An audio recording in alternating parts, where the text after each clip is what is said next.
How you get there, I do not know, Mm-hmm. but you have to believe in yourself. Mm. There are going to be moments. Mm-hmm.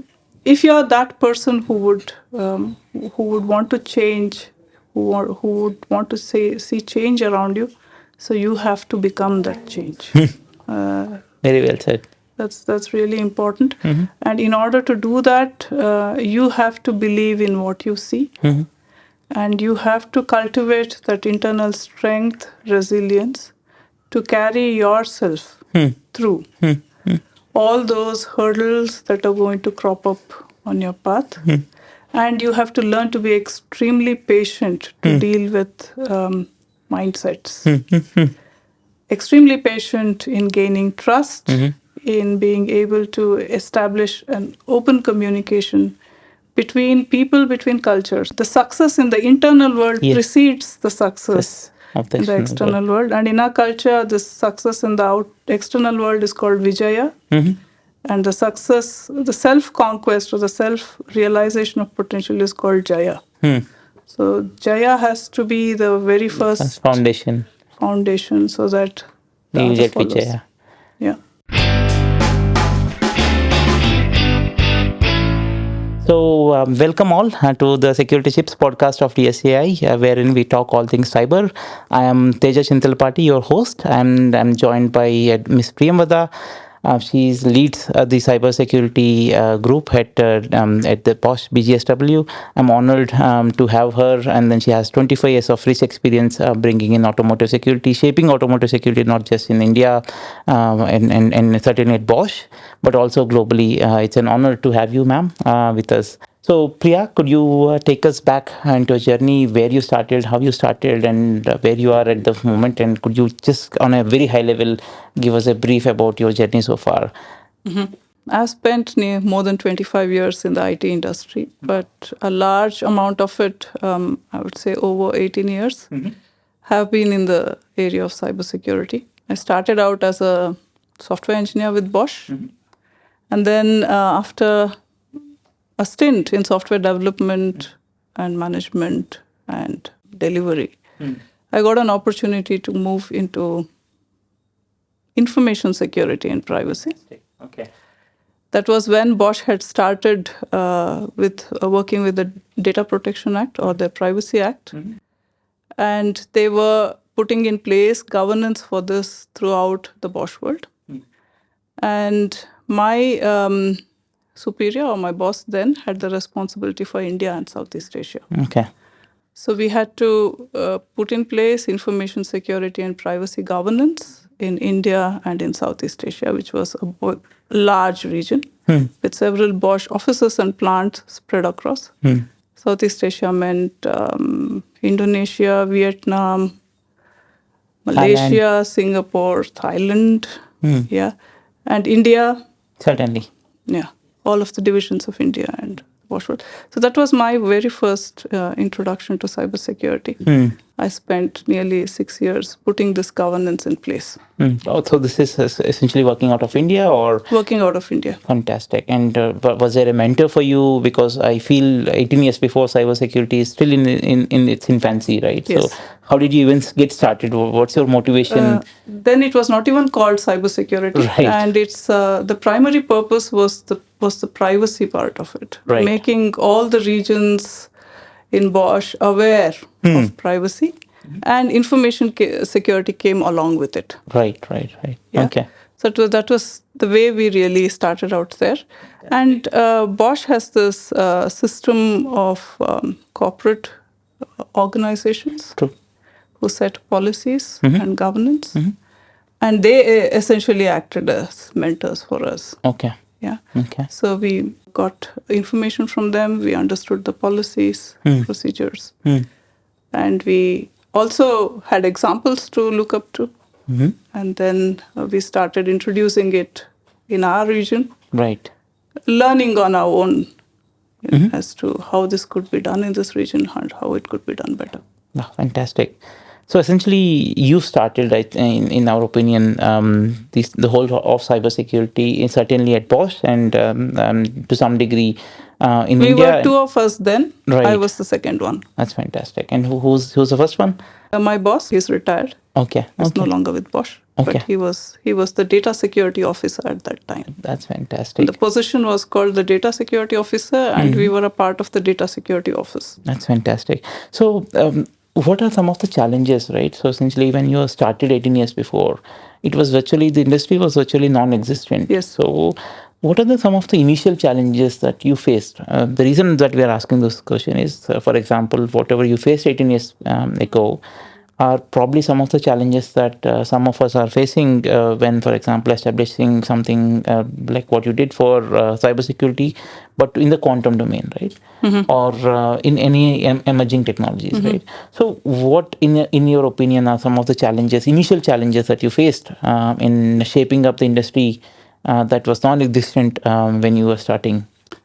Privacy was an alien concept in the Indian and the Southeast Asian context. True. Do you still feel it's the case now?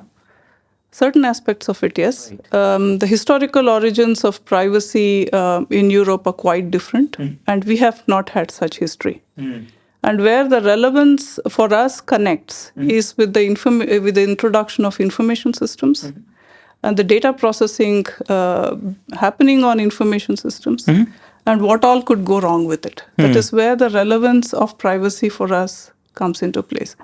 And a large part of it, I would say, that would be very applicable for the Indian context, and that something that finds resonance with the users is the identity theft part. Right, right. Yeah. Right. Otherwise, there are historical aspects of privacy which I'm sure many in our region would not connect to. The origins of the idea of privacy. The idea of privacy of the West is not something our people would connect to. The individuality, I mean, and the privacy aspect, our societies don't connect to it. But to us, this is quite relevant in the relationship with information security, cyber security, and identity theft, protection of one's identity. Yeah. So, how did you even started looking at, for example, something like building a team, right? That would work for you and execute some of your vision that was set forth for you. So, what are some of the challenges that you faced in building up a team to the size it is now, like 250 to 300? You must have some good and bad experiences. For example, finding the first manager, finding the first engineer. So could you share some of those information with us as well? Between this point where I was working in the data security office, right, to the point that I have come now, right, there is a connecting story. Yeah, would love to know about it. Yeah, I guess in the year it was it 2008? In 2008, we had a new president who came over to our division of Bosch. And he had the feel for the topic of cybersecurity. Right. He could see that this would be very relevant in the connected world. So we were just talking about privacy, information security at that point in time. But he came to it from the angle of the automotive industry. Right. He was seeing, not in our region, but in the region that he came from, Europe, he was seeing vehicles getting connected right, to the internet. Right. This is 15 years before. Yes, around that date I gave you. 2007, 8-ish. Right. Yeah. Right. Maybe I to have it that's not fine. precise. Okay.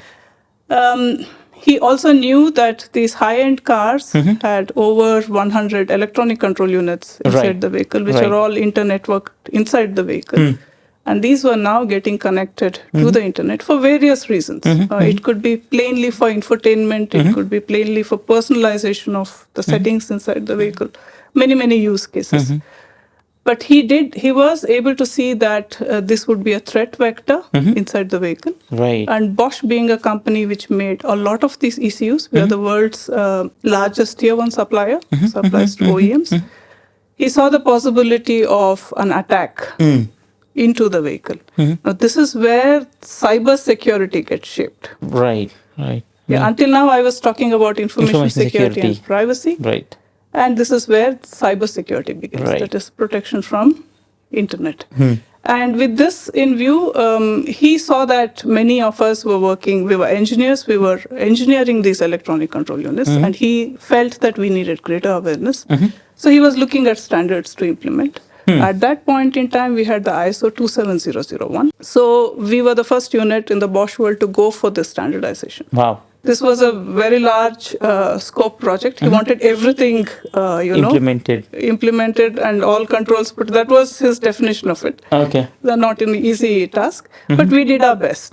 Yeah. So within, I think, 18 months, we got our unit certified for ISO 27001. Fantastic. Yeah? And his impression was he would get automotive security through this certification. Okay. Which was not completely true. So during this certification, what we saw was our engineering teams had requirements. Those requirements had sections called as security. But most often than not, those would be blank. Right. Those would be left blank. Right. So essentially all that we did was not boiling down to electronic control units and cybersecurity requirements in there. So next his idea was, how do I solve this? What is behind this? How do I solve this? So at that point in time, there were some works coming out of Germany which were talking about this problem. There was the startup in the Bochum, which came out of the Bochum University. Today it's called Script. Who were talking about automotive security. They were talking about immobilizers. They were talking about certain constructs that were present and how that would not be sufficient for the future vehicles, etc. Most of these works used to be in German. And he was interested in them, and he would get those books, have a discussion on this topic. And whenever he spoke about it, cybersecurity was pretty remote for people at that time, and not many gave him the kind of attention it deserved. So he would talk about that topic with an intention that somebody would tell him a little bit more about it, or he would take it to the next step.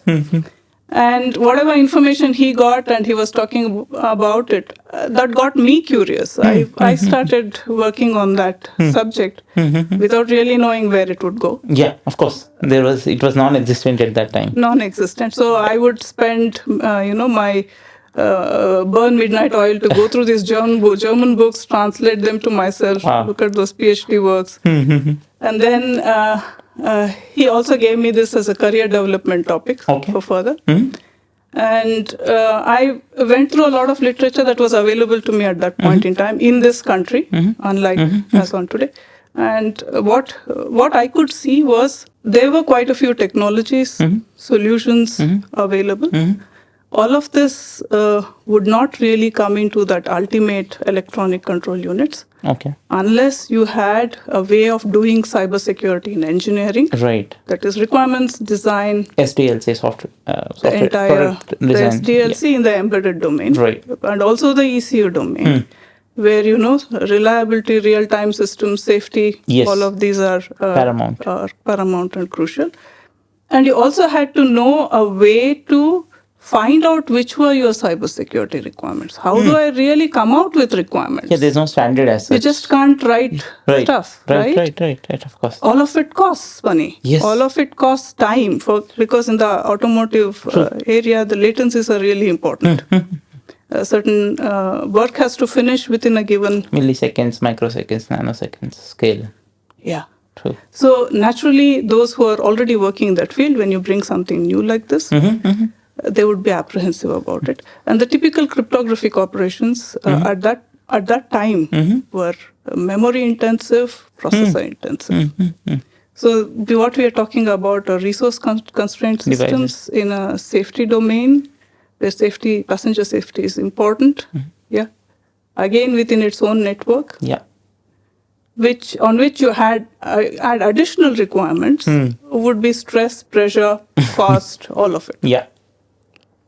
Okay, so that was that time. So we wrote this paper, and meanwhile, through some investigations, we also there was a project working on it, on putting up a software crypto library for a use case like ours, Okay. and also putting in a hardware security module in place for applications like ours. And to that project, I took my proposal saying that we would require something similar to an engineering process, which could be a Bosch security engineering process in the future. And we would need an approach to come up with requirements.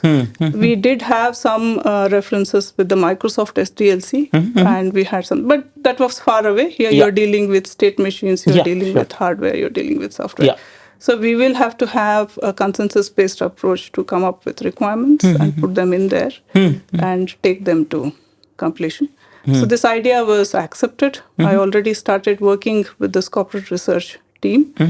And then once a point came when Mr. had to move out of his current role and position back to Germany, then a whole lot of things happened, after which I found a home for my project on the corporate top project team. Based out of Germany. Yeah. Okay. So I had to move out of India to join that team in Germany. Fantastic. And work on it. I worked on it for 2 years, where the very first draft of the Bosch SAP was made. Wow. And the threat and risk analysis procedure that would give out the requirements were made. So by that time, the top project finished. We had a competence center in which this work would be continued to make these two a Bosch norm or a regulation inside Bosch, which was approved by the board, and you could implement it. So this took another 4 years. So 2 years at corporate research to come up with the blueprint.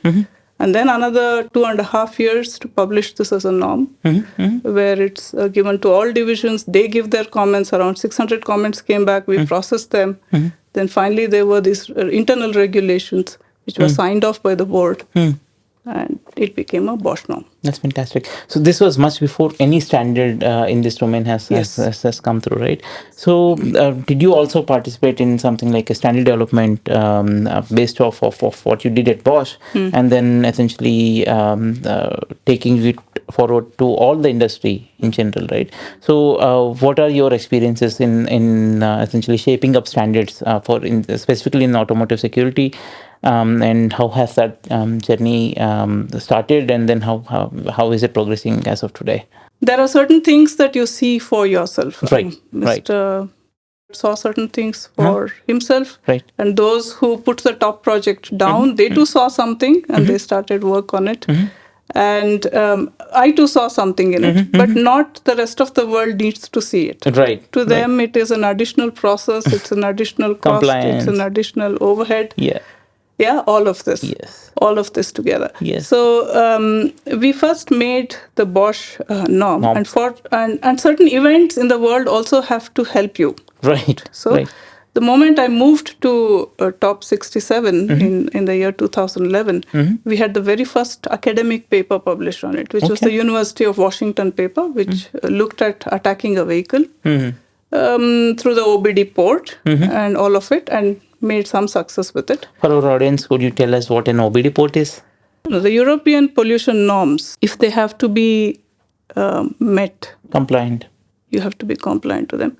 Your very traditional diesel injection, the IC kind of system wouldn't work. You would need a whole lot of electronics and software to make that precise injection so that the pollution could be in control. So OBD port is a way for you to monitor this. You could put in a tester through this, which would directly connect to the vehicle's internal network. And you are able to do this emission check. I guess that was the very origins of that. Later, since it gave you the access to the vehicle at a larger scale, you started using or getting creative with it. Yeah, so that's you had, then later you had the infotainment systems. They got a USB port. Yeah, that was also in turn connected within the vehicle, and you also got creative with that. So the University of Washington paper looked at these aspects, and they came out with a possible way in which this can be abused. this could be abused. Yeah. But even then, the industry said it's very difficult. You couldn't really do it remote. You need to have a physical access. Right. To the car, to the vehicle. To the vehicle. Now, Bosch has started doing it, but we also know that the industry has to also do it. Right. Certainly. Yeah, a typical automotive supply chain consists of 30 members in it, Yes. and you alone do it doesn't help. Yeah, All of them certainly also not. have to be on board. Yes. So we had the Bosch norm, and just then an initiative had started in United States under SAE. It was called the SAE J3061, and they came to cybersecurity from the automotive safety angle. Okay. This was also one thing that Mr. Picard was saying. There's no safety without cybersecurity. It's a layer you need underneath so that you to enable safety. Right. So they came to this from that perspective, and they wrote down what cybersecurity is needed to ensure safety. So this guidebook, which is a non-binding guidebook called SAE J3061. Okay. Guidelines. Yeah, they called it the guidebook at that point in time. And they essentially put down how these two communities need to interact. Whatever was known at that time was put into this. And I got nominated on that panel, and I used to join these calls remotely, and also would bring in the knowledge that I knew onto the table. Now, J3061 also had on its panel the NHTSA, the National Highway Transport Authority of United States, and they were monitoring the situation. So they used to have members of NHTSA participating over there. And one day I get an email from NHTSA saying that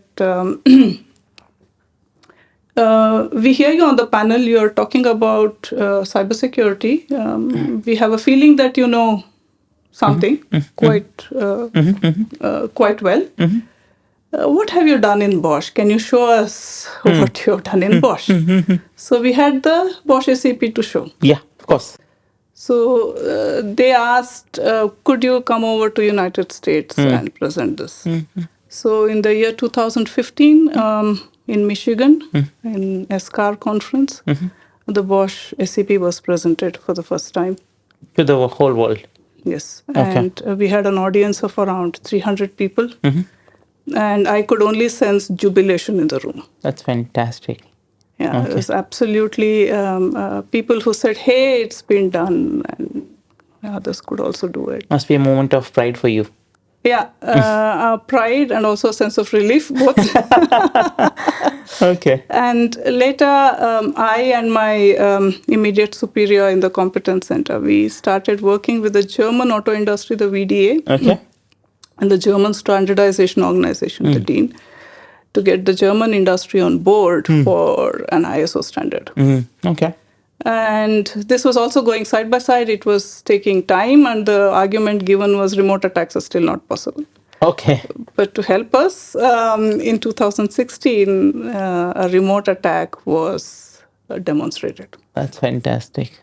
Okay. And after that, the industry mobilized itself, and they said, fine, yes, now is time for an ISO standard. They came out with their very first joint project. MOU was signed. The very first ISO SAE 21434 or SAE ISO 21434 was the automotive cybersecurity engineering. That's fantastic. Which covered the entire product life cycle from the conception till the vehicle is retired. Yeah, that life cycle was covered in the standard. And I worked on the standardization. The standardization started in the November year 2016, and I wrote the new work item proposal for it, the proposal that goes into making an ISO standard, along with Volkswagen. Bosch and Volkswagen wrote it. This is all the inside stories. I don't know how many know it in public. And then the standardization started, and in the year 2016 and 17, I got an offer from the unit back in India saying, we want to build capability in this area. Would you come back to India and take this up? So it must have been a difficult transition for you going to Germany from India. and then working there for 6 years, trying to nurture your baby, and then bringing it back into India after 6 years, right? So, what are some of the challenges or problems and learnings that you had in this whole process of trying to shift something that you've built in Germany and then trying to bring it back into India? I guess both the transitions were challenging.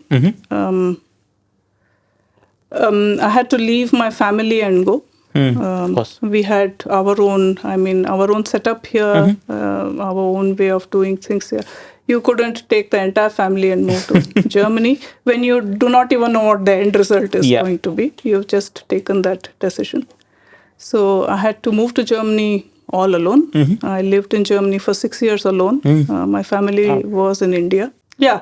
So coming back was that way far easier because Oh, okay. you would Okay. come back to your family. Okay. But you would have to leave behind whatever was. Of course, I was in Bosch. Yeah. And there was some level of continuity over there. But come back here and you would press a restart button. You would again come back to an environment where nothing was known. No one knows the subject. You have to start again fresh all over again. Yeah. With all those question marks, exclamation marks around it. So yeah, that was how it was. So coming back was an easier decision than making that shift. Staying back on that with resilience, facing all the challenges in a resilient manner till we really came to an end of it. And though it might look simple, convincing everybody who came in about your idea Yes, of course. was not Easy not at all easy. So you were in a team filled with researchers, also a woman on that team, and you at that point in time all didn't have too many women representation. I have left my family behind. No one there for me. But you had to take care of your health. You could take care of everything. And as I just came into Germany, I was about to go for my driver's license test. I injured my back in one of the team building activities. And I had to also lead those 6 years with extreme back pain, which couldn't be attributed to any reason. Carry this through, and you couldn't let it fall. You had to finish. And then at a point where I thought, okay, now it's come to a shape, I could leave. So, what's your experience like building the whole team from the scratch, and certainly getting everyone on board here when no one knows essentially the end goal and what you are trying to do? So, how has now that your team is almost people, how has your experience been, right? From finding that first engineer that you could convince, and from there to here. So, how has your journey been so far in this? Yeah, by the time I came back, there was the Bosch SCP. Everybody had to know, you had to comply to it, and you had to build competence to address it. So that part was set. Now, the second challenge was to staff it, right? And fortunately, I had one of our previous predecessors had one colleague of mine. He was already on the task, and he was trying to do something in the automotive cybersecurity, working with AutoSAR, etc., etc. So he became the very first team member. Fantastic. From inside. Okay. And a lot of contribution to growing this team also goes to and he did a really hard work in the beginning. And then we also, one by one, started getting in people who were from the traditional cybersecurity. They did not know anything about automotive.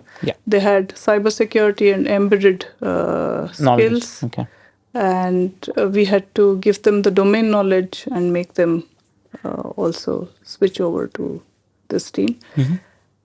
And at that point in time, finding people in industry with that knowledge was difficult. Of course. And we wanted to build a team which would work at cybersecurity is a system holistic topic. True. Yeah, and it's complex. It is needed at every layer. It's not something that you add on at the end. Yes, and since we are going to be in a domain where there are going to be resource constraints, I explained all those Yeah. things to you. Yeah. We really needed critical thinking skills on the team. So we went out and built a team which had a proportion of PhDs, masters, and engineers, testers, specialists. An amalgamation Holistic. of was built, Yeah. which could do the critical thinking, research, design, develop, and deliver. Yeah. So we picked people from defense. Oh, We okay. picked people from academia, and we picked people from industry. And as we started facing problems and started solving them, we also started building universities and trainings and academia to train those who came and joined us later. So that was the way we did it. But in the initial years, mine was a unique experiment. I don't know how many had done this Yeah. before.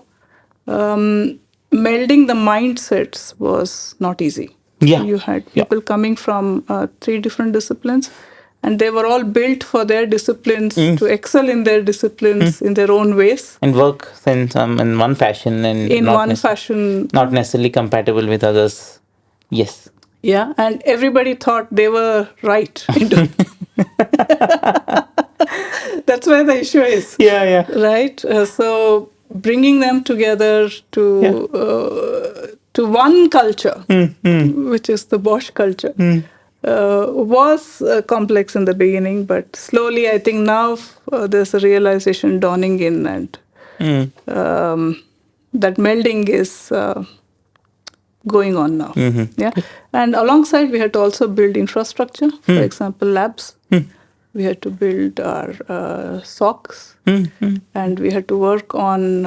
I'm not sure how many of our people inside, be it Bosch Group or outside, were convinced about our abilities. So it took the automotive field to start giving out work in this area 3 years. Yeah. But right from the day we have started, we have never had a bad P&L. We have earned as we have progressed. Grown. Good. Yeah. So we have built a team not alone for competence, but a team which could sustain itself and become invest in itself and grow and take up new challenges, take up new research as it progresses. So that was the model that was employed to build competence. Okay. So you've invested a lot of your time and effort into standardization, right? Could you share some anecdote that you've learned along the way in essentially in bringing ISO standard for automotive security, anything on the conferences that you may have held, that you may have attended, and so on and so forth? Standardization was a topic that was new to me, but if you typically asked any expert around, very few would be interested to spend their time on standardization. Why is that so? I don't know. Okay. I don't know. Okay. I have heard, I have met many experts, both India and abroad, who do not particularly show any inclination to get Standardization. Yeah. They have a lot to, Gain bring from to the table. I had to do it because this was a natural flow of things. Yeah. But when I went through that experience, I really understood the importance of it. Yeah. So it's not easy to bring people who are looking at the elephant, various different parts of the elephant. To and you one only see table. one side of it. Yeah. Or you have expertise in one. Fair enough, not an issue. So bringing them together, bringing people across the globe together, have them talk on a subject, build a consensus, and word it in a manner that all of them understand it exactly the same way that it has to be understood. Yeah. So I felt that process itself is quite valuable to whoever engages in it. And we also see that if you really needed a standard in any, as I said, we first started with where is the standard on our information security and privacy? The very first standard we laid hands on was ISO 27001, which was written, produced by United Kingdom, had maximum number of standardizations in Japan. Yeah. So we also see that UK produces many standards. That most of us adopt.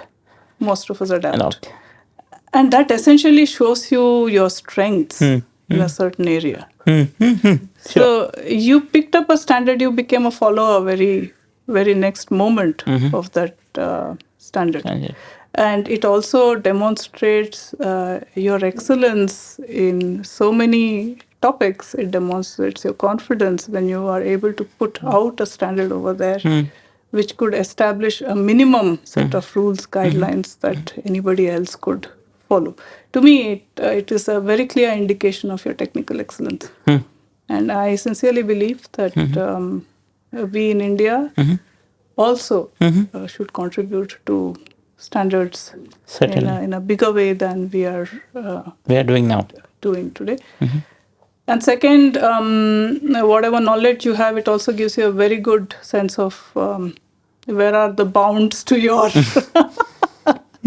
your abilities and your knowledge when you share and express it with others. And you also get to know the problems others face, the issues that they have. So it improves your problem solving skills. You're able to see various angles of a problem without getting limited to one. Into your perspective. Okay, so you've come back from Germany and then you wanted to engage in this standard development. Did you have to travel back to Germany? How easy that process has been for you? Very difficult, to be frank. I think over the last 200 or 300 years, what we understand as the developed world or the Western world, or whatever you want to call, give the name to it, there are certain institutions that are established by them. Could be the university system, the standardization bodies, the bodies where they collaborate and putting out papers. I mean, societies, which discuss a subject, come together and discuss a subject. So most of those we are building up here. So in order to do this work together, they have very well established systems and also systems through which they can easily travel from one location to another. So essentially they are in some way a block. And within that block, it's extremely easy for either of the citizens to move around easily. Move around, I don't want to go into the rules of it. Okay. But certainly. I had this special case that I'm a citizen of India living in Germany. If I have to travel to United States, then I have to go to the local embassy there, relevant for me, and I have to apply for a visa. And unfortunately for me, what changed with me was the moment I said cybersecurity, my visa application went into a different path. Oh, interesting. Where you had to wait for 1 more month, according to them, for certain checks to be done. Okay. And unfortunately, in one case, before going to this Michigan conference, I applied for visa just before Christmas in November. Because of the Christmas season, it got delayed by 2-3 months. 2-3 months. So you always lived in the suspense whether you would really get your visa on time. Yeah. And I think for someone who's genuinely contributing to standardization, and you need to be there, and essentially it's not an option. If you don't go there, it's not a loss just for you professionally, but also a loss for the complete panel, because they would miss your perspective, and I think that's important thing. To have the ability to freely travel. At least for professionals who are genuinely contributing to the economies of other countries. Yes. Right. And we end up becoming a corner case. Right. We are not the mass case. And after I came back to India, I had to, the standardization had picked up pace. Every quarter you would meet in some location. You would meet one quarter in Japan, one in Israel, one in some other location of the world. So for all of these, I had to go to these respective consulates constantly keep on Oh. applying. And I lived in Germany for 6 years, almost lived that same life, paid my taxes, did all of that. I come back to India in December. In March, I had the invitation to be on a panel discussion where we had this 2016 car hack Oh. experts also. Acha, in the same panel as you. On the same panel as me. I had an invitation for it. The panel was published. It was going on, and it was in March. Yeah. I come back to India. I've lived there for 6 years. I apply for again to the German consulate here. And I believe for 3 instances, they don't give you a multiple entry visa. Oh. And I didn't get a visa on time to travel back to Germany in that instance. So I had to skip the panel. Very unfortunate. Yeah. Professional and personal loss. Yes. And no one knows about it. So it's no one can help you with it. Moment you're hit at a consulate, that's the end, right? Yeah. There's no appeal. No one has yes. any authority to change Overrule it. them. Yeah. So you let it go. And I worked on the standardization from 2016 to 2019, leading content development teams. So essentially, the first section, the requirements development, applying for visas like this, standing at every queue, yeah, and managing also a team here and its challenges, yeah. So until the standard came to the FDIS stage, FDIS stage, I worked on it. Later, I felt this was too much of an overhead on me, and I said, I can't do this anymore. Do you think that is why many people shy away from participating in standardization? I'm not sure, but I, as an individual, faced this challenge, and nobody could help me out of it. And being on the standardization, there was there was an opportunity that I could host the ISO 21434 joint working group meeting in India. I did it. I went ahead with it. The entire team would come to India and have a discussion. So we had all of it set up. On the conference, all the hotel rooms, everything booked. Everything booked, everything done. Many of these people on standardization had no real idea of India. They had heard something here, something there. Yeah, the perception of India is, I'm not sure if it is good enough.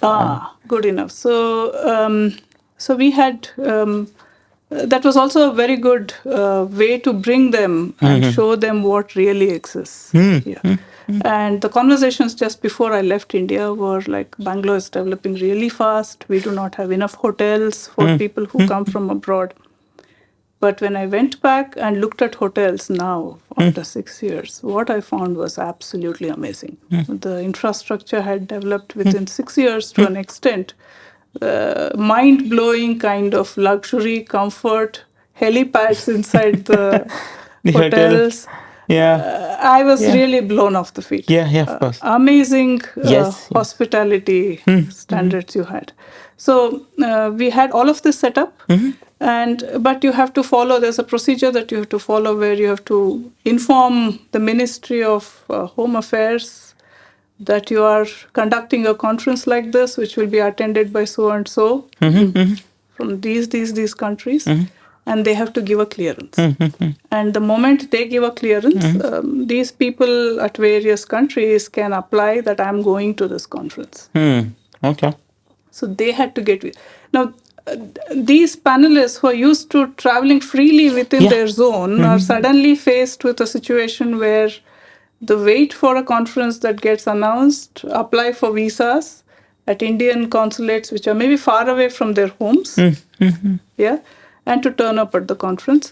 And so there's certain checks that MHA does. So you have them come over to your place, really check whether all of this is true, happening, validate, and then finally certify that you could do it. So between, we start organizing it 1 year in advance. So till this point, just 15 days before the conference, until then you have to live with a lot of suspense. Yeah. And not just for you as an organizer, but also for to all the of those delegates who want to come. And on our Bosch team, we had somebody similar to me, but he came from Pakistan. Okay. So he worked in Germany, but he had passport of Pakistan, and he was working on the standardization. He was very keen to travel to India. But this was an issue for us. Yeah. This was an issue for us, and many delegates do not see this as in a positive way. It is not too free for them. Yeah, the freedom is not there, and you're blocking somebody from not attending. So you have suspense whether you have delegates from China. Can they get visa to here? Can they get from Pakistan? The Chinese ones were very easily cleared, but the Pakistan one, not so much. Okay. Not so much. So listening to the conversations that were going on behind, I understood that this doesn't generate a very positive image. And when you see the MHA's questionnaire and pamphlets, there's a set of restrictions that they write. You can't go to Northeast without this permit. Some Andaman and Nicobar without this permit. X, Y, Z, whole things which are not even relevant for your case. Yeah, but all of this you have to carry on your shoulders. And though I had absolutely great colleagues who came from a defense background who were trying to help me out with it, yeah, but still it was stressful. Time was stressful, and I too believe, having seen the world the way I have seen, whatever India is today, I see India is, as I said to you about the hospitality industry, India is developing and evolving really fast. True. And all of this doesn't get transported to the West through the media. Yeah. And some of the representations, I think the most recent, that German cartoon that came out, is not really a representative of how my colleagues in Bosch think. Similarly, a lot of media articles published outside India are not truly representative of India. Of the country, yes. They could be corner cases. They could be true in their own way, but they're not clearly a representative. Represent us as a whole. Yeah. So the only way, and these societies, the civilizations come up with an entirely different background. The value systems are entirely different. There's nothing right and wrong. You cannot sit and argue and settle it. Where we could really connect and do much together is only doing much more business with each other. True. So because that enable that means more travel. That means more people get to know us as a country. There should be an opportunity for people to visit us, to see to us, to really make an impression for themselves and carry that impression back and talk to another 10 to 12 people. And coming from the industry, I have no control over anything else. This is the only thing I could perhaps do from my side to improve our perception. So if we have to scale up much faster than we are doing today, we need to see that we go there with a global vision, enable interactions, enable as much connect between people and business as possible. Make these, things easy. Of course, India has done it by giving e-visa that you come to. A lot of it is reduced, but it's still not easy for us in the other direction. True. Very rightly said. With that, we'll take a quick break, coffee break, and then we'll be back very shortly. We'll talk about one more visa issue. Sure. Okay, we are back after the break. It's been such an incredible conversation with Priya, and I hope you are as excited as I am to continue this discussion. So, Priya, could you tell us if there are any more visa challenges that you have faced in this journey so far? I would foresee a challenge. It's also a challenge that we face at this point in time. We are 1.5 billion in population, and there is demand for Indian workers throughout the world. It could be Portugal, it could be Spain, it could be small countries, but their ability to process visas is limited. The work permit comes, say I have to set up a team in, somebody has to go from here. Sure. Yeah. So he gets his work permit, but he cannot get a slot for the visa interview. This is hanging for 6 months, 7 months, which delays everything for us as a business. And to circumvent this problem, you have players in the market who exploit the situation. Oh, okay. Very interesting use cases. How you could come up with your own solutions for it through your jugaad, which exploits both sides. Yeah, I'm not sure if these consulates they're saying that they have an overload of applications after COVID, but I do see this as being a problem of these backlogs at these countries.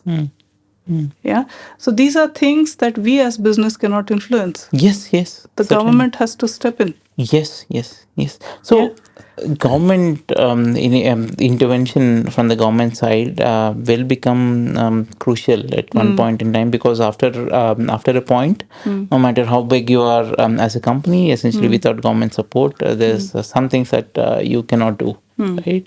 So, where do you see government helping companies like BGSW or academia, for that matter, to improve India's posture on cybersecurity, on productization of research, and so on and so forth? A lot of areas where government could step in. One is bringing industry, academia together through standardization. And wherever we have gone to work on standardization, I do not really see that sort of openness and trust where between academia and industry, academia, industry, and government. Okay. Yeah, and also we fall into the category broadly of GICs. Yeah, global companies of this nature.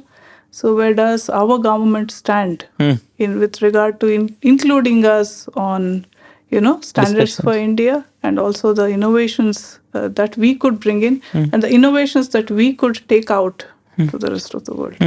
It's not very clear. Maybe there are suspicions that, okay, the private players could game the system, so you keep them at an arm's length, but you still involve them. Yeah, but that's not really fruitful. And the GICs also bring a lot of, you would say, knowledge, which is not current in India. For example, automotive functional safety. We consult. We have a consulting team that consults the rest of the globe for it, but we don't do much in India. Right. Our standards are really not really par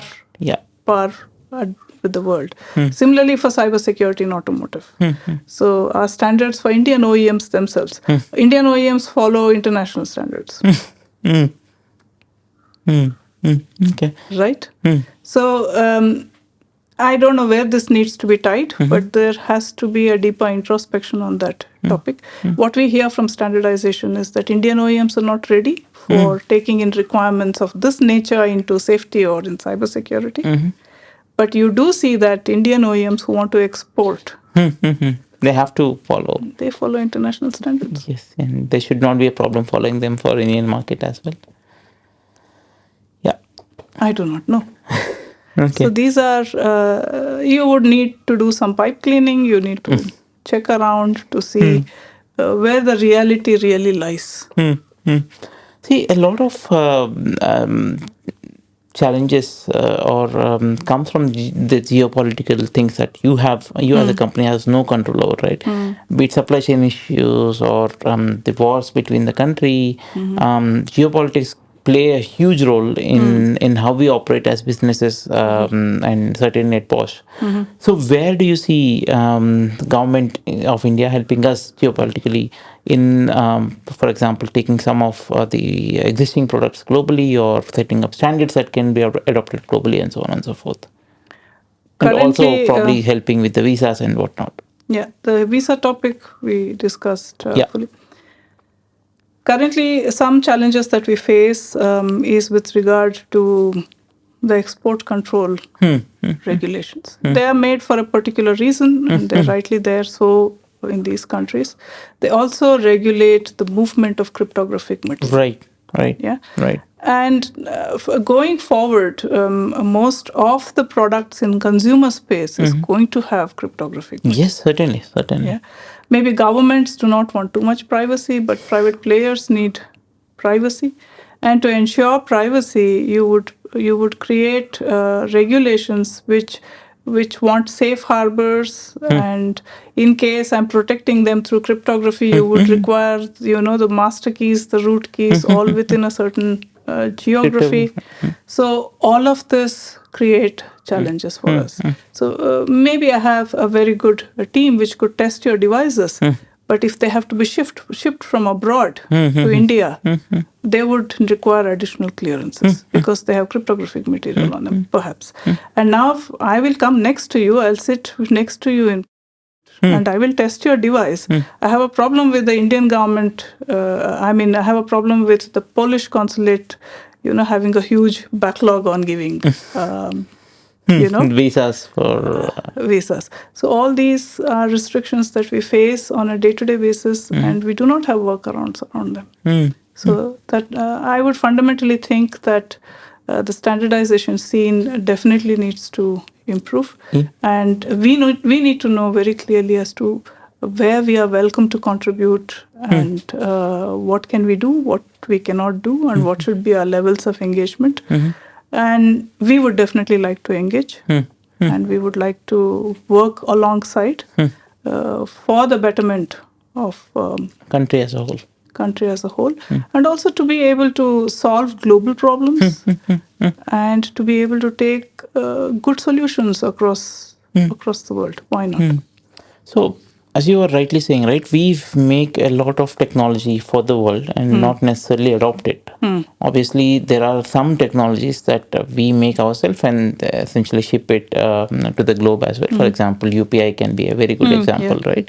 So, so where do you see essentially UPI going global will improve the perception of India and I feel our DPI digital public infrastructure is a lot more mature even compared to some of the Western countries, right? So where do you see Indian government playing a role in improving the image of India as a whole? Specifically in the technology and cybersecurity areas? The question is largely of perception. True. Okay. And the question is also of areas where you are seen to possess Capabilities. Right. For example, UPI and ONDC that you are talking about is clearly a big revolution. And setting up a digital economy based on money transactions is a very big step forward that India has taken, which I'm also seeing that the world is recognizing it. Yeah. But coming to a setup like Bosch, yeah. So what are our challenges? Today we have a very big issue with getting chips. Yeah. With the supply chain. Yes. Yeah. So where does India stand on that? Yeah. Can we help them scale at this point in time? No. Not much can we do over there. Right. And two instances I already talked about: automotive functional safety and cybersecurity. These are instances from where you could pick up from Bosch than ship from India. But there could be an area like post-quantum crypto. Right. Yeah, and post-quantum crypto for resource-constrained systems could be an area which is still emerging, on which we could walk together or evolve together. And there's another initiative that I and my team are working on, fundamentally relooking at programming languages that we use to write safety critical systems. Right. We are betting on Rust, which is a safe programming language, and we are fighting also inside the Bosch world for presenting presenting to the automotive industry the advantages of a language Rust. like Rust, which It's memory which safe. can majorly bring down those vulnerabilities, those memory-related issues, if adopted. There are challenges, but yes, there are things that we cannot anymore walk together on, but there are clearly areas where we can walk together further on. To me, today it's a black box as to what the Indian startup ecosystem and the government is doing on the post-quantum crypto. Maybe you're innovating, you're doing great things, but it's not visible to me. I'm also not on your panels. Yeah. So interaction of that sort with openness and trust wherever that's possible, I'm sure is going to benefit both sides. We doing something as a small team inside Bosch is different from you have the backup from an entire community, right? See, a lot of the products, cutting edge products, we believe needs a cutting edge research, right?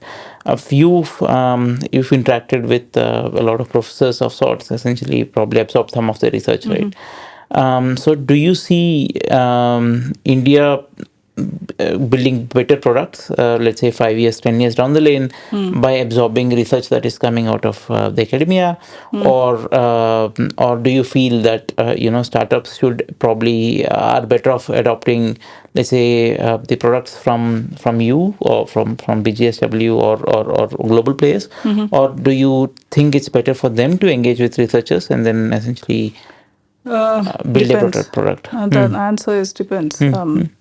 I engaged for some time in the drone ecosystem, and I was really impressed with the kind of work that was coming out through Indian defense startups and the Indian drone startups. Unfortunately, that's not an area that Bosch is in. So this is something that's completely with this current ecosystem. And the last time I came to DSCI and took a look at the stalls, to the stalls that I see today, there's a major quantum leap. Yeah, I'm really seeing the Indian ecosystem maturing in building products, and also technology. I would still keep away from it. I'm not sure. I still don't have that sort of a visibility, but I do see a very big shift in building products. One very good example is Zoho. It's a company I really admire. Yes. So building products that the world could buy, but technology I would still keep myself behind. Yes. But with these agencies, all of these pitching together, why shouldn't we also not be there in crafting new technologies? Definitely, we can also look at new technologies. A very fascinating field that's opening up is the fundamentals of computing. Yeah, distributed computing and quantum computing, and the way computing happens inside the vehicle is going to change. Yeah. So, what are the technology pieces that need to come into all this? So, this could come out of a collaborative work. Certainly, in automotive two-wheeler, the industry, I believe India is on the forefront of innovation. Correct.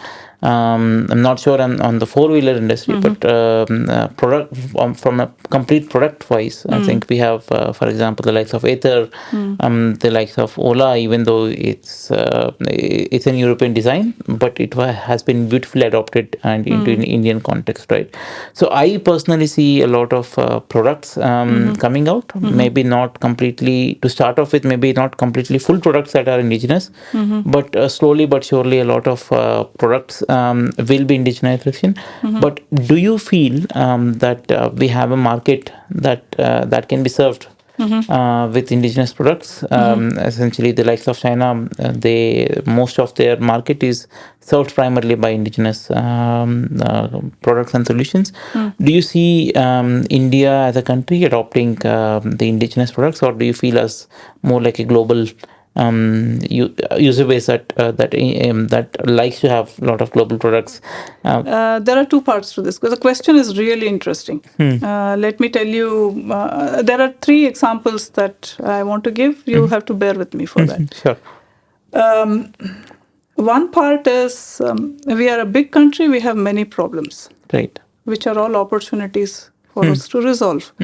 And there are many sectors where there are inefficiencies, and those could be resolved. So these could be, there could be a set of products which are particularly suited to our environment and our context, and they could be used at a large scale here.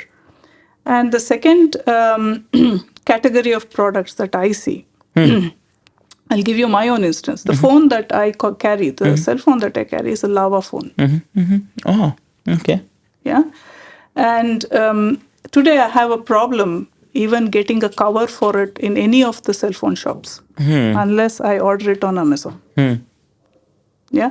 Most of the covers that are sold for Samsung or they're sold for Redmi, MI, that or the iPads. iPhone. You could be making your products. Lava is quite good. I really like using that phone. It has supported me. But there is an aspirational aspect of India which would perhaps choose an iPad over a lava. True, true. So, Priya, where do you see automotive security as a industry heading in the Indian context? Because I think India is taking huge steps in electrifying most of our vehicles, and essentially that changes the way that we look at vehicle security, right? Because you have a lot more connected vehicles on the road and a lot more difficult problems and then for example something like unconnected car or unconnected bike. So essentially where do you see the problems that automotive the community as a whole will face in terms of security, and what should be doing to address those things in the next 5 years? The traditional complexity of IC related car comes down drastically with the electrical one, because the number of components you are going to use on the electric vehicle are far less. And I see within the Indian context, there's a heavy demand for electric vehicles. People are waiting not to buy the traditional ones to move to the IC. We do see certain challenges, but largely we see certain risks in being able to connect to the charging infrastructure. Charging infrastructure payment, this is a very well understood problem with cybersecurity. So from cybersecurity standpoint, we essentially look at securing this path to be one of the biggest challenges. We've also looked at many ways in which this payments and all of this could be handled for the charging sector. So connected to that is also this issue of critical infrastructure and OT. So all of that comes together. But if you really look at cybersecurity challenges per se, within the vehicle, I would think that we are largely set the base that is needed to do this better next time. We might have to unlearn certain things, but otherwise we are in a very good position to bring in cybersecurity at every layer in the upcoming or the modern vehicles. Yeah. So for someone who just wants to get started in the automotive industry or automotive security as a whole, right? So what are some of your advices that you would give to someone, for example, who's a 20-year-old kid who just wanted to get into automotive domain? So where should one start to even enter into this domain, and what should they learn So you want to look at a 12-year kid? 20-year-old, 2021. Okay, fine. Just out of college. A basic knowledge, you could start with the cybersecurity domain. And I see many auto enthusiasts in India. So there are many who are really interested in cars and vehicles. So that natural interest, you could develop it into understanding the domain. And we, Bosch and the Birla Institute of Technology, BITS, Hyderabad, we have jointly collaborated to come out with a postgraduate diploma in automotive cybersecurity. Oh, okay. Yeah, the course is slated to begin this September. Okay. And yeah, it's a postgraduate diploma. That's fantastic. You could do your basic engineering and then take this course. And we also have set up an industry collaboration that you could get positioned in the automotive cybersecurity industry immediately after that course. So looking at the uptake for this course and how this one goes, we want to spread this further Fantastic. within the Indian ecosystem, bring IITs and premier institutes into it, and also bring tier 1, tier 2 institutions into it. And we, on our side, we go to many colleges and go to professors. We talk about this topic and generate interest in this topic. And also, there are many colleges where we have set up electives on cybersecurity, and also in the other topics related to automotive. It could be energy related, electrification related. But this course is already available in India. Is I guess it's the first one in India and perhaps in the world. Wow. Okay. So that's something that one could straight away. That's fantastic. That's fantastic. And Look it's at only 1 month joining. from now. Yes, look at joining. Okay. See, cybersecurity on an industry level, we see some women in this domain. Certainly, a lot less women in the leadership roles, right? In automotive industry, automotive security industry, I see that is a bit different. It's the inclusion of women in the leadership levels are a lot higher compared to other domains, right? So what should the government or us as an industry as a whole do to have more diversity, at least on the leadership levels, and to bring more women into this domain, more women into the leadership roles, and so on and so forth. More women into leadership roles. That's a tough topic. I wouldn't take the women, but I would, in general, take leadership. Yeah. So there's always more need for leadership at every level, not alone in industry, but also at a community level. And women essentially need to be given, number one is the basic education and equity. Yeah. That is seeing to it that they're kept integrated during their various life situations. Yeah. And the third is the confidence to lead. Do you see that happening in the next 5-10 years? Yeah, definitely is. Okay. I see many bright women on my team. And I'm sure in the next 5 to 10 years, they're going to be somewhere leading Different verticals. something somewhere, yes. Okay, that's fantastic. Okay, Priya, would you, throughout this journey, right, you had such an incredible journey of 25 years in the IT industry, out of which 18 years in automotive security domain, set up essentially the automotive security in India, certainly at Bosch, but also shaped this industry on a global level, and then participated in standardizations and are keen to engage in capacity building activities by working with Bits Pilani.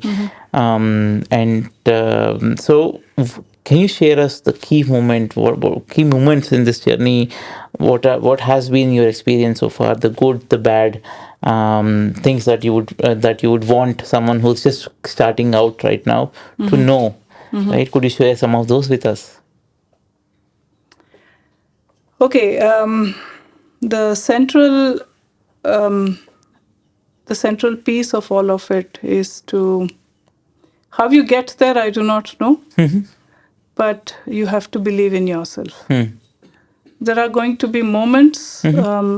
If you are that person who would want to change, who would want to see change around you, so you have to become that change. Very well said. That's really important. And in order to do that, you have to believe in what you see, and you have to cultivate that internal strength, resilience, to carry yourself through all those hurdles that are going to crop up on your path. And you have to learn to be extremely patient to deal with mindsets. extremely patient in gaining trust, in being able to establish an open communication between people, between cultures, yeah, Very important. between various levels. Yeah, I would think that the central piece of all of this is that sort of a belief and confidence yourself within yourself, that you are able to build a culture of openness and trust around you, and you transmit this confidence further. So unless so essentially what I'm trying to say is the success in the external world, Depends a lot on the internal the success in the internal world Yes. precedes the success success of the in the external world. external world. And in our culture, the success in the external world is called Vijaya. And the success, the self conquest or the self realization of potential is called Jaya. So, Jaya has to be the very First first foundation, so that the you other get follows. Vijaya. Yeah. That's very well said, Yeah. Priya. So with that, I can't thank enough Miss Priya for coming all the way, taking time off her busy schedule to share her incredible journey with us. It's been an incredible. I've had such a fantastic time getting to know her as a person throughout this process, and it's so inspiring for me to hear her break into things, break those glass ceilings, and then trying to do things on her own with little to no help, and trying to shape the automotive industry on a global level. And then I can't wait to see what you do in the next 5-10 years. So it's a pleasure and an honor for you, for us to have you on. So thank you so much, Priya, for your time. Thank you sincerely, Data Security Council of India, for giving me a platform to express my views. And when we first discussed, you wanted this discussion to be as candid as possible.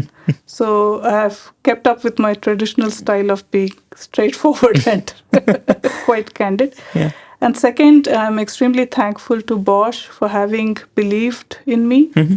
And though I did face quite a few challenges, there was always somebody in the relay race who handed out the next opportunity to me, placed that trust and faith in me. So all my supervisors and colleagues around me who have played their part, I really thank them from the bottom of my heart. Yeah.